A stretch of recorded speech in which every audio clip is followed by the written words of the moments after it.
Welcome back to Check Out the Stat by your girl, Treasure Wilson, aka Stat Baby. It's officially the new year. It's 2024. I hope everyone has a great and blessed year. We're going to start the year off strong and hope for the best. So today, we're going to start with our Superwoman of the Week, who is Coco Gauff. Miss Coco is the youngest to do it. Literally. Coco is the highest paid female athlete. You know, there's plenty of female athletes. She's the highest paid, and she is only 19 years old. And you know, the girl is constantly making history. If you don't know who Coco Gauff is, you need to. She's obviously one of the best tennis players out, and she's from Atlanta, Georgia. She recorded her first Grand Slam at the US Open, which opened even more opportunities for her. She's won 6 WTA Tour singles titles and a major at the 2023 US Open. So here's the real tea. If you remember what was going on at the US Open, she was going viral for her comments against her opponent.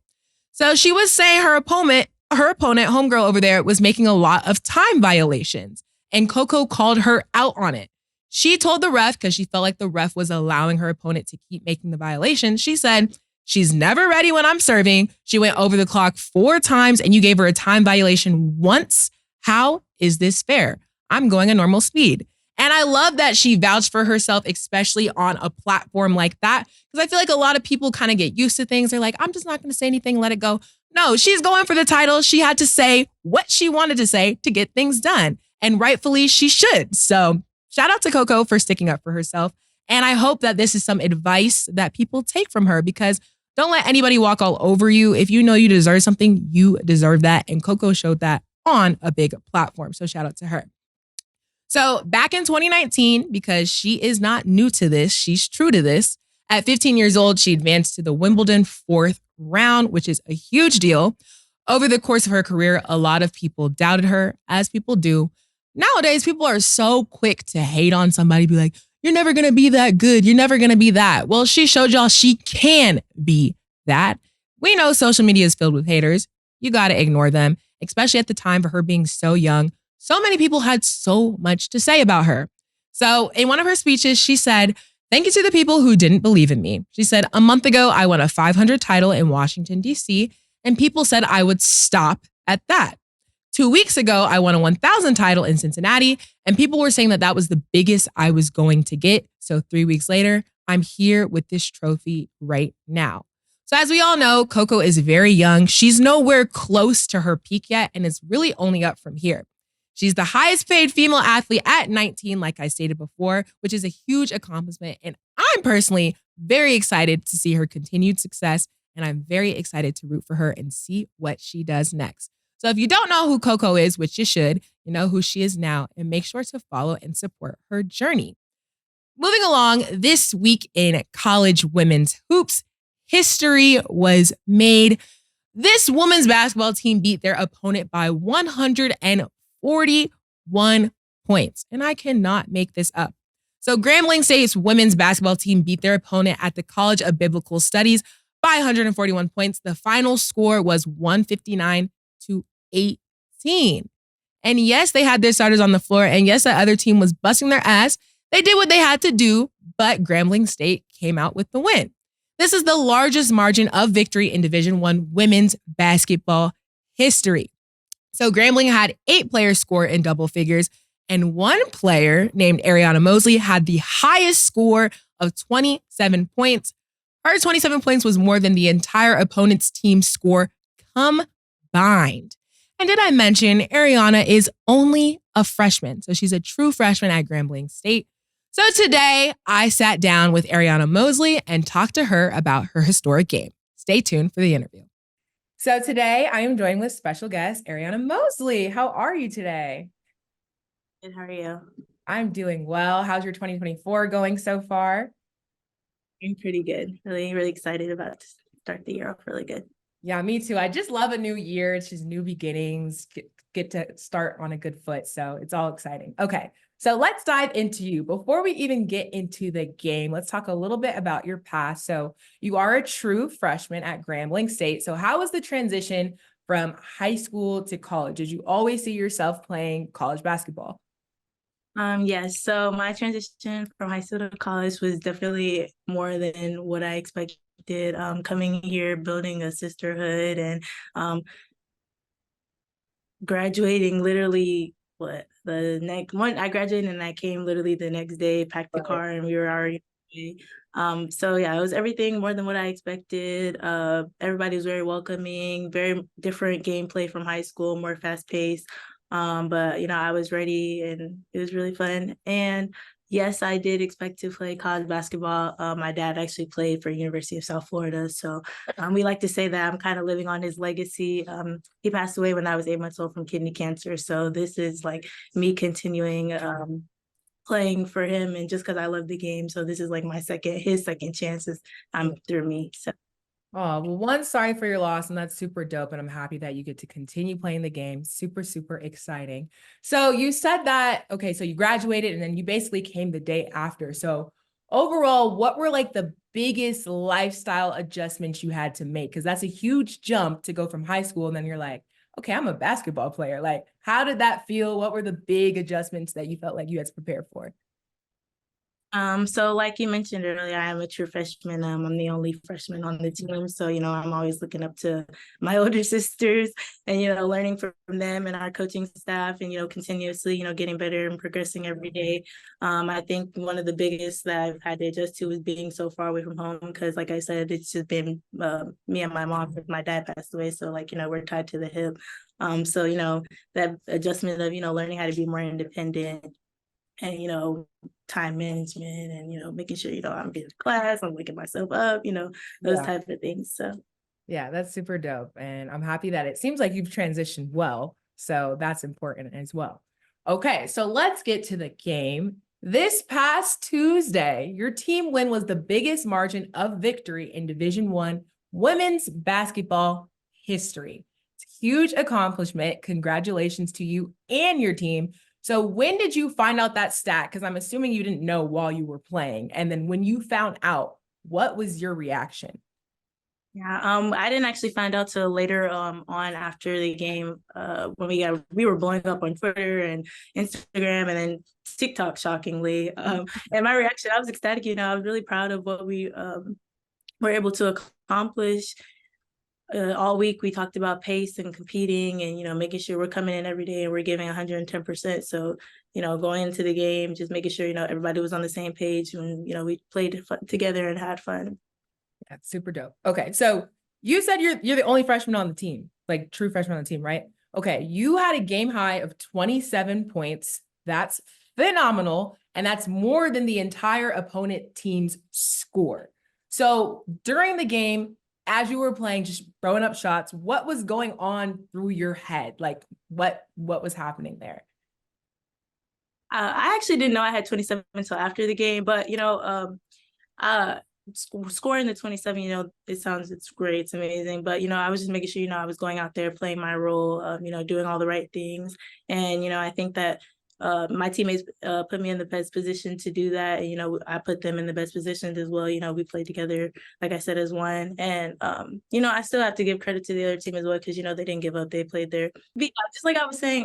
Yeah, I didn't know about the 27 points, but just like I said earlier, just going out there and competing and playing the full 40 minutes. I never actually gone to a basketball game where we didn't play till the last horn went off. So, that was the other thing as well. But Yeah. Pushed all the way through, did your thing, and you had 27 points to show. That's incredible. So shout out to you and your team.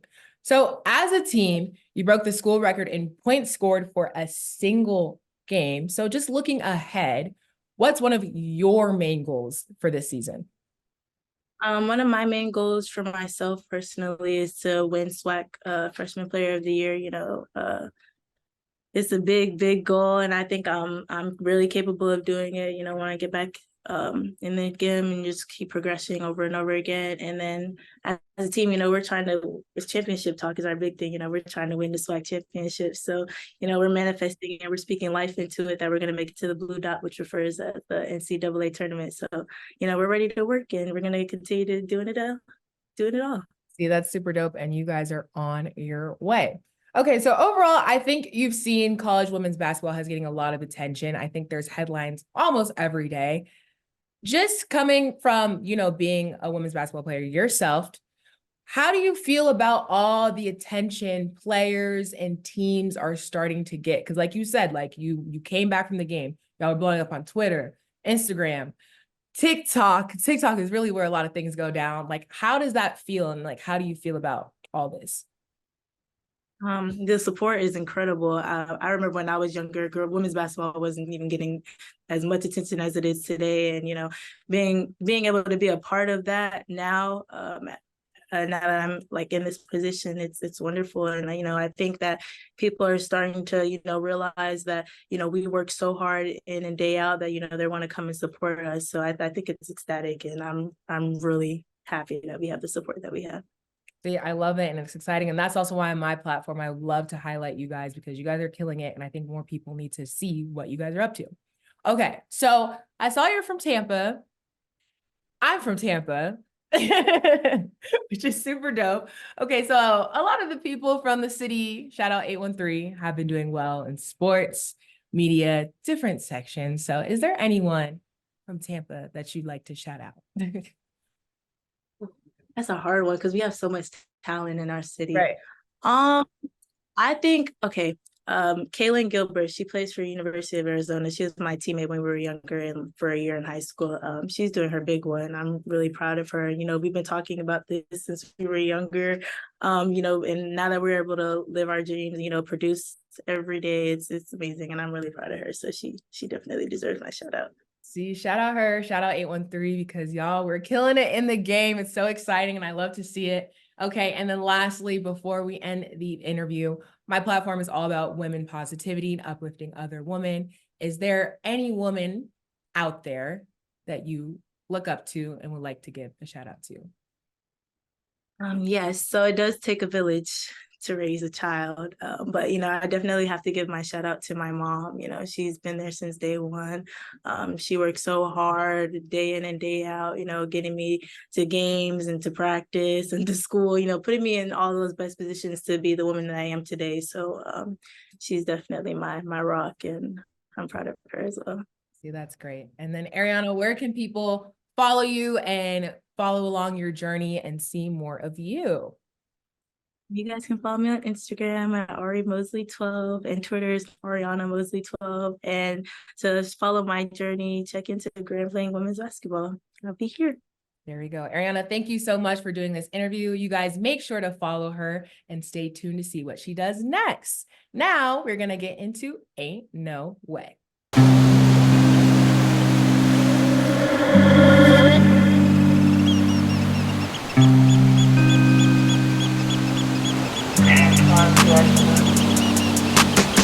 She called this thing about toxic.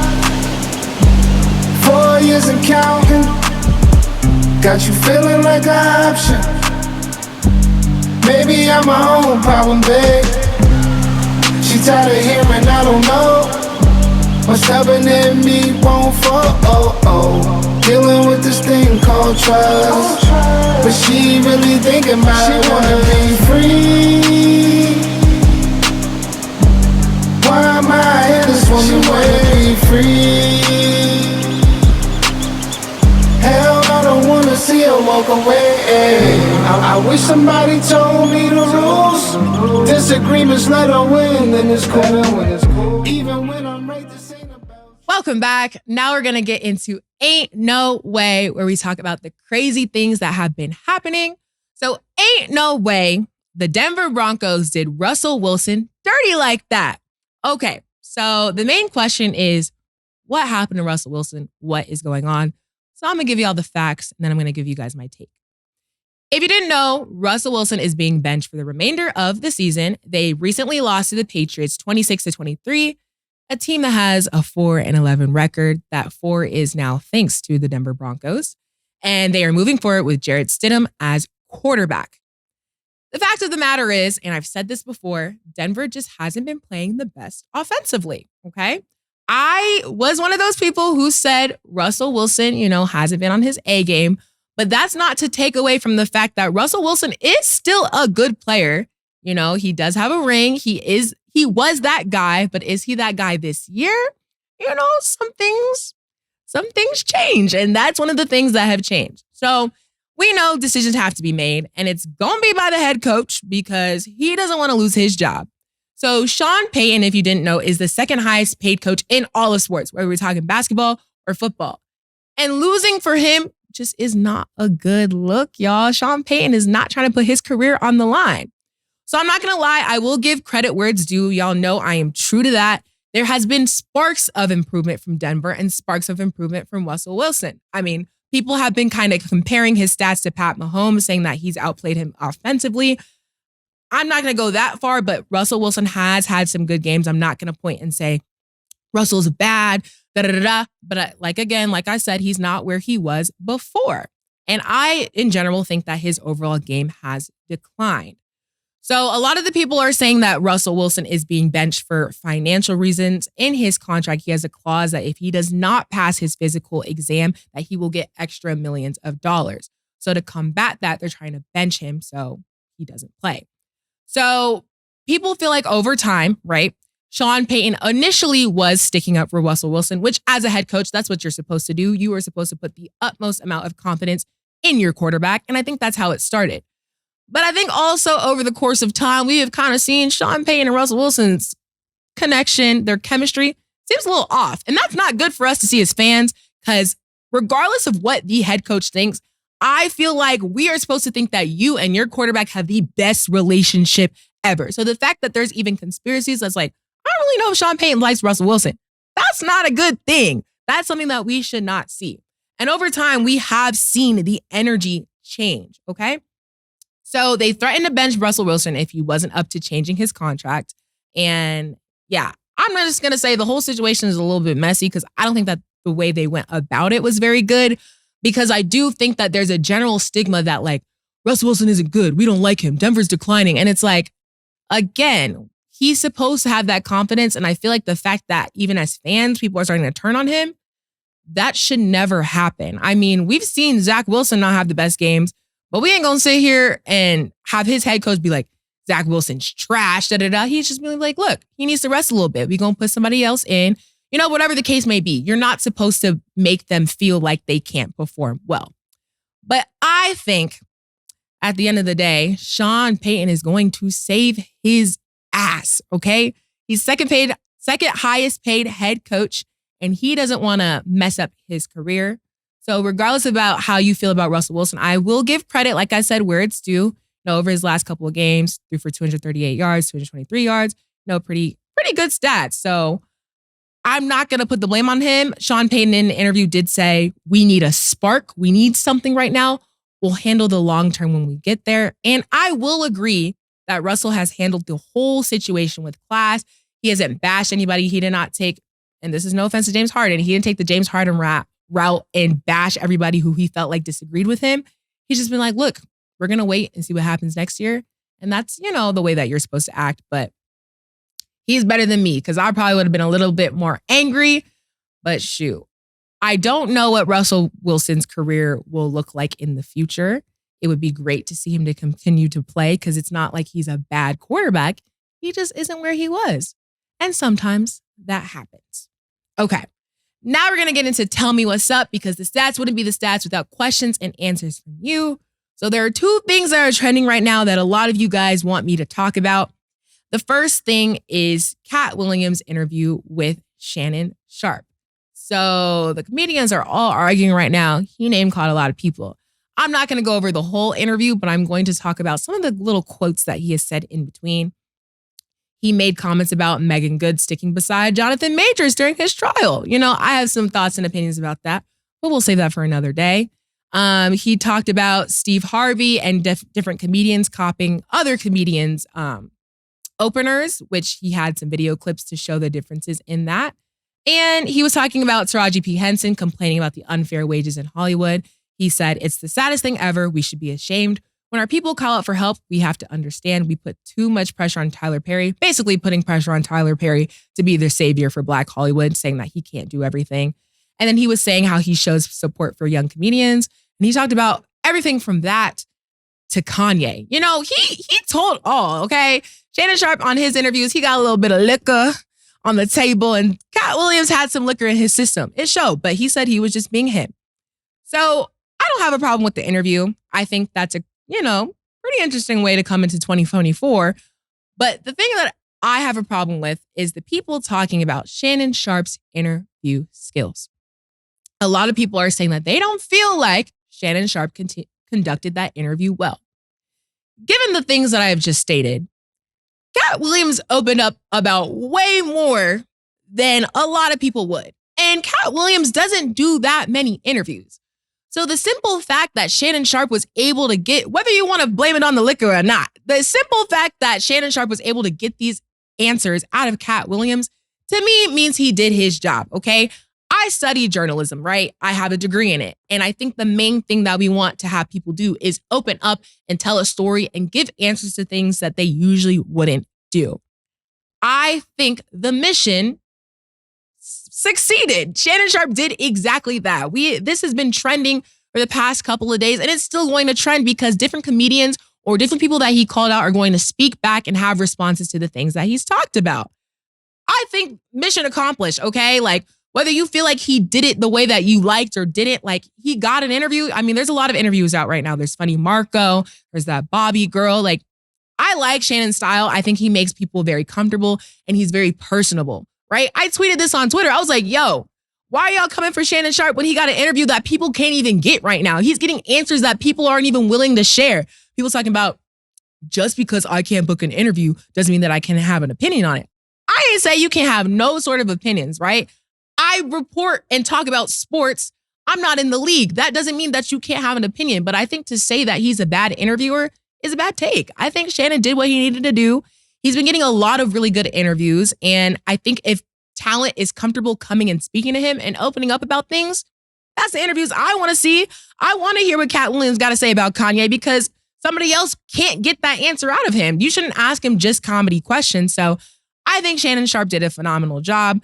But let me know what you think, because there are opposing opinions, and that is completely fine to have your own opinion. I'm not saying that you can't, but I think to diss Shannon and saying that he's not doing well and that he has to be a journalist, I don't think you have to be a journalist to get an interview and get questions. As long as you're getting answers, that's fine by me. And the next thing before we wrap is everybody is talking about this guy who was being talked to by the judge in Las Vegas, and he hopped over her stand to strangle her. Y'all, we are 4 days into 2024.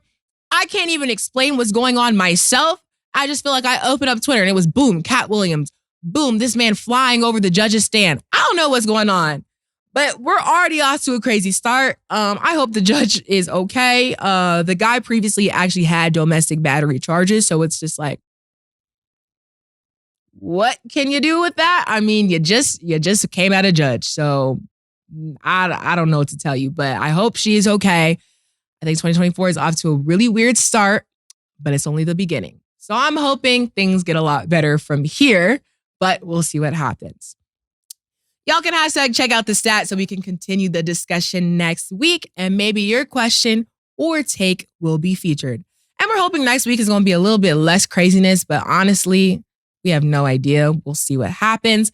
Thanks for hanging out with me and checking out the stats. I'll see y'all next week.